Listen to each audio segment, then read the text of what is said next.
they really we didn't have a lot of activities for blacks. Um, every now and then we get a black concert, which was really great. They did let us use some facilities on campus for our parties and stuff, and that was great. But you would walk down campus, you wouldn't see any posters or statues or pictures of black people. You would never know of famous black writers. You know, you would have 10 people, 10 pictures of Shakespeare, but you would have no Richard Wright or nothing like that. But the campus as a whole, you know, you were invisible.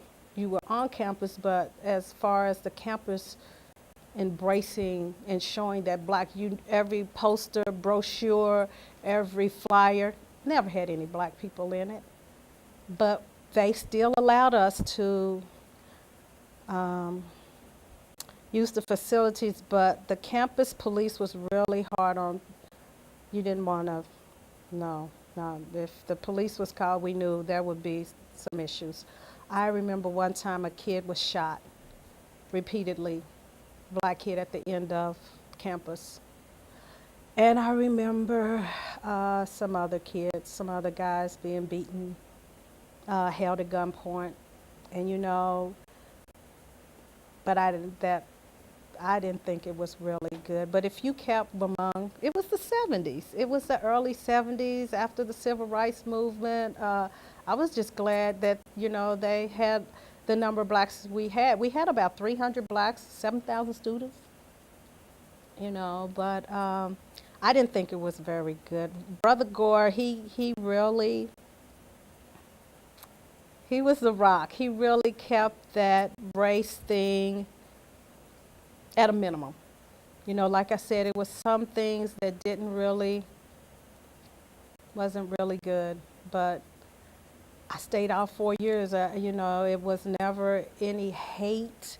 I was never really called out of my name. I, I had no racial incidents. There were some biases. I remember a teacher from Louisiana, I'll never forget, professor.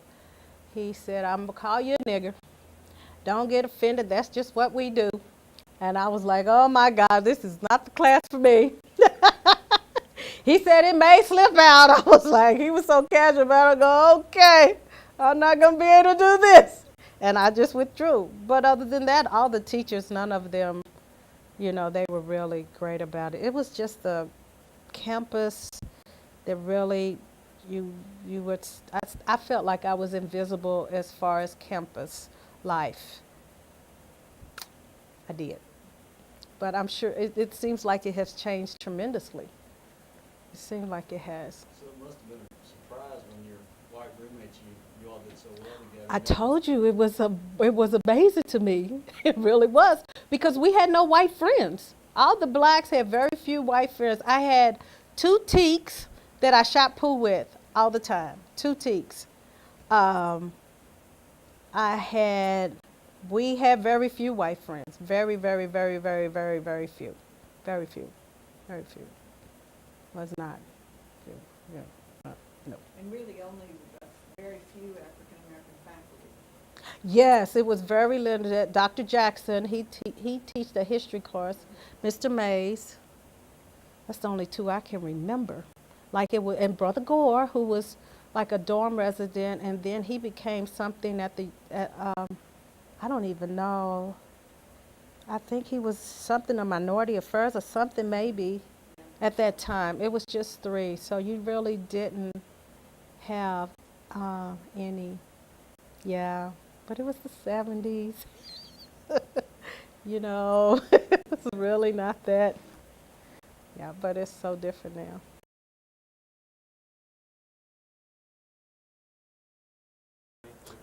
Billy Travis, Billie, Travis, Travis.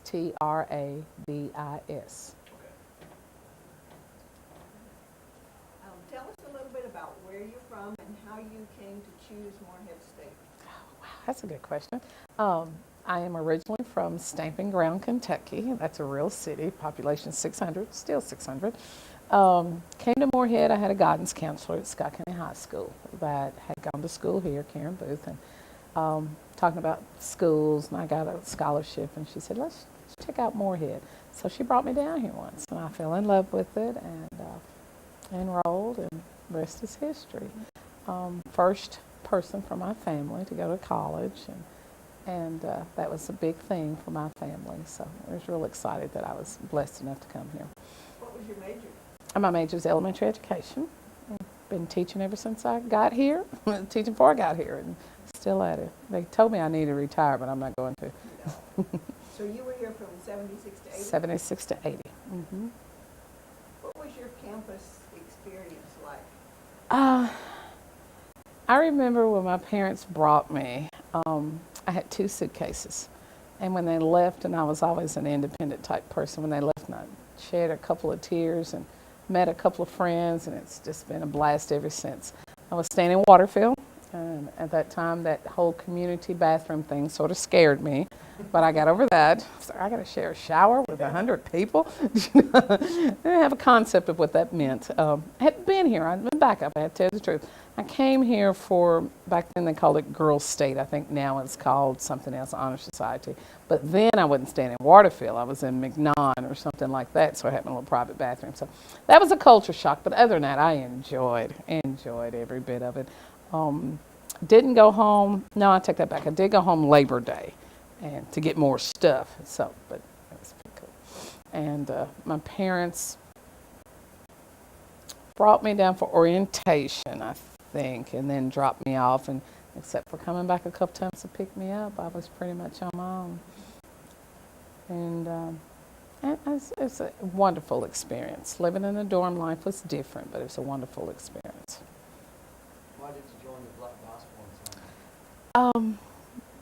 That question was on there, and I was trying to remember. I think it was an opportunity for me to meet more people. I think that was the main thing, because I was a quiet little girl, as you could tell, and I came to be a teacher. You know, got engulfed in my classes and everything like that, and they said something about it, and a couple of my other friends I had met when I first came said, let's join the choir, and I thought, it's always active in my church. I thought this would be an opportunity for me to continue my religion and work from there, and it really was a good experience. Meeting new people is the most important thing. We got to travel a little bit too the year I was in it, so that was good.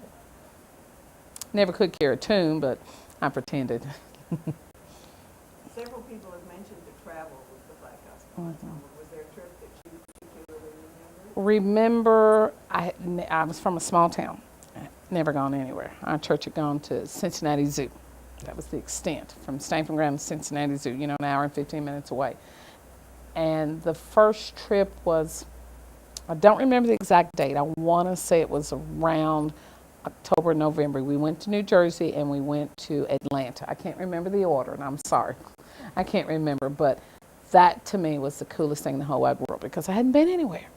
And just the opportunity to go without my parents, I never felt apprehensive, and it was an experience that I've never forgotten. Even every time I go to Atlanta or New York since then, I remember my first time here. Just remember that type of thing. The bus rides, singing on the bus, and I don't know if everybody was, like deer in the headlights like I was, but it was it was new to me, to travel and go to another state. The neatest thing I think with the choir was my sophomore year, and please forgive me if I don't have my dates correct. The choir came to my home church, came to Stamping Ground, and they were like, this place really does exist, because that's what they called me, Stamping Ground, because they thought I'd make that up. But when they went there and saw we had a church, had a steeple, so that was pretty cool. That was pretty cool too. And that meant a lot to me and my parents to, I was involved in something and could bring people back to my church. I always took people home, but to have that whole choir there. What were race relations like? I remember very little. My roommate was Caucasian, so I was raised, to respect people. So I did notice some things. I think there was some tension here. I know you hear things, if you go in certain stores downtown, they wouldn't wait on you. I can't say I directly had those types of things happen to me. I worked when I was in school here. I worked at Breckenridge, worked with Dreamer Price. I started babysitting for her. I babysat for a lawyer here, a banker here, a doctor here. So I had contacts within the city, so I never experienced anything, but I know I was around a lot of people who did. And 90% of it was the city, not the campus. It was almost like it was a separate entity. And I know there was a really rough time when there was a African American gentleman from Louisville that was killed here in the city by the police.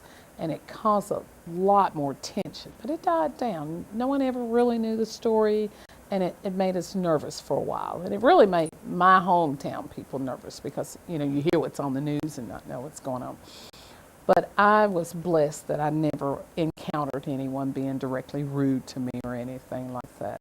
As far as campus, classes, I always felt like I was treated fairly. Does anybody stand out? You mentioned Mr. Gore, other people that stand out in your Jerry work? Gore was so supportive, very supportive. Anything he thought we needed, he was just a big brother to everyone. Dreamer Price, as I mentioned, at Breckenridge. I started working first in a dorm, and then I thought, if I'm going to be a teacher, I need some experience. Well, the principal, I think it's what they call it, of Breck Model Lab at that time, had been the superintendent back at my home district.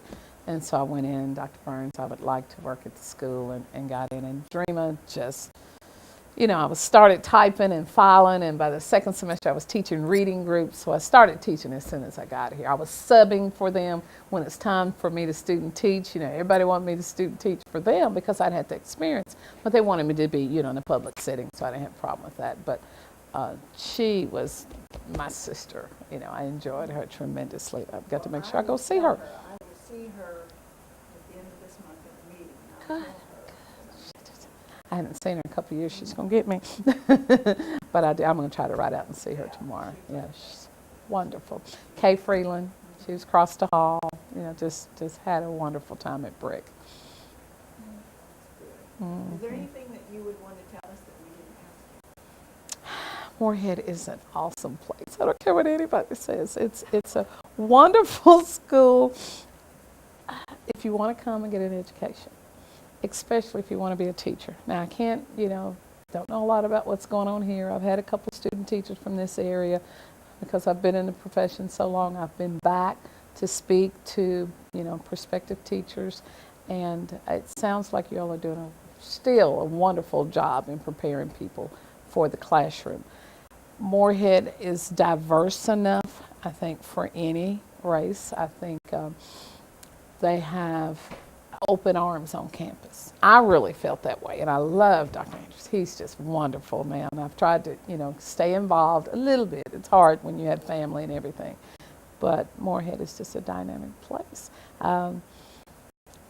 I think the key, my husband and our youngest son is at college now. Of course, they didn't want to go where I went, but we won't talk about that one. But anyway, I think the key that Morehead had when I was here, and I think it exists now because as a little girl from my church that's here, when you're freshmen, they sort of wrap your arms, somebody will wrap your arms around you if you want that. Now, if you want to be standoffish and not, you know, see an advisor or anything like that, it's not going to happen. But Danielle really feels comfortable here to go to, you know, several different people if she needs something. She's in the music profession.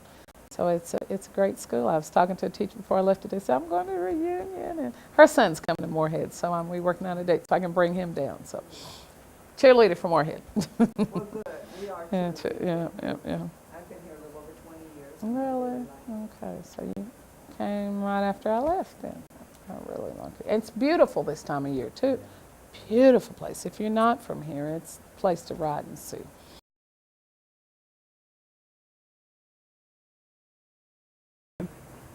And they took off running after, but they couldn't catch us. That's, yeah.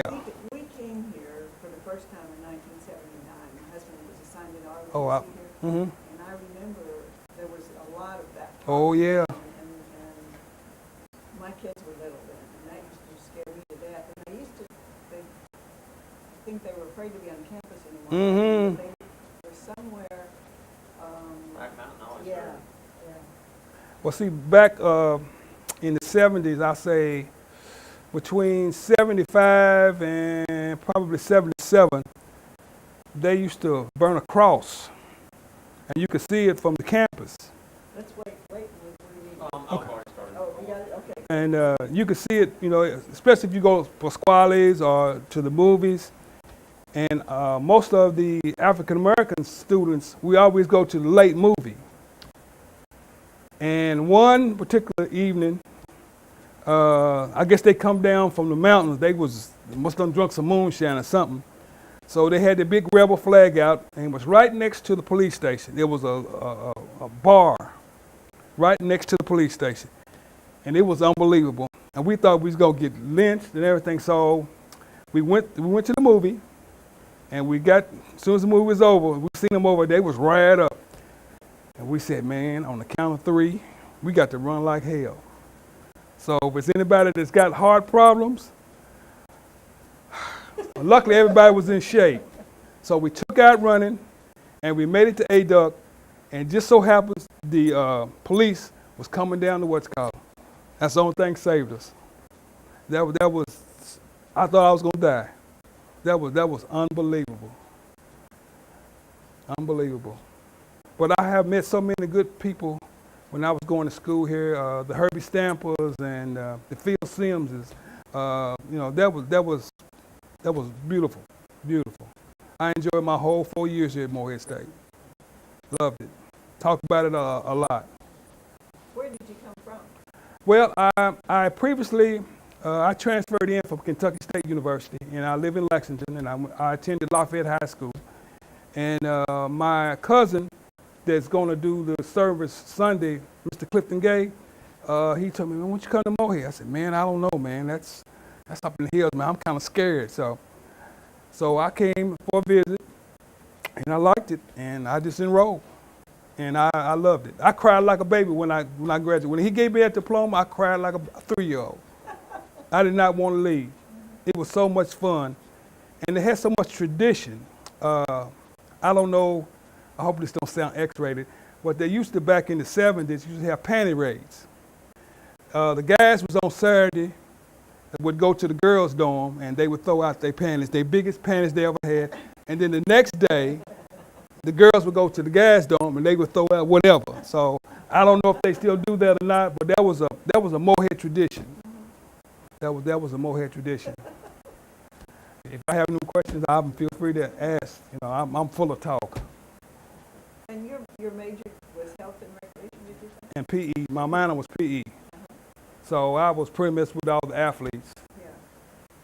But you were part of the Black Gospel Ensemble. Yes. How did you get interested in that? Big Sister Ritter asked me to come out. I said, Big Sister, I can't sing. Just hum. I said, okay. So that's how I got in there. And I was a little brother to their sorority, Alpha Kappa Alpha, Ada Road chapter, Morehead State University. I had to throw that in there. And that's how I got to know most of the people that I know now. And I've been friendly all my life. I do, I don't mind helping, That's just part of me. Can you remember anything in particular from the Black Gospel Ensemble, a trip? Oh, yes, the trip to Atlanta.